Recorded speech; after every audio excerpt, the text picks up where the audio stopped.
దేశ భవిష్యత్తును నిర్మించుకోవడానికి విద్య ఒకటి మార్గమని, అందుకే తెలంగాణలో విద్యకు అత్యధిక ప్రాధాన్యం ఇస్తున్నామని ముఖ్యమంత్రి రేవంత్ రెడ్డి చెప్పారు. విద్య అనేది మనకు లభించిన ఒక గొప్ప బహుమతి. విద్య అన్నది ఒక గొప్ప ఆయుధం. అదే అందరికీ గొప్ప శక్తి అని బలంగా విశ్వసిస్తా అని అన్నారు.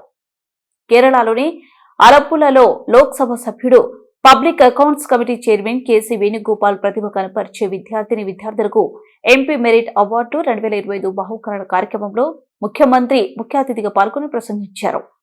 విద్యకు కేరళ రాష్ట్రానికి బలమైన సంబంధం ఉందని, దేశంలో 100% అక్షరాస్యత సాధించిన తొలి రాష్ట్రంగా కేరళ అన్ని రాష్ట్రాలకు ఆదర్శంగా నిలుస్తుందన్నారు.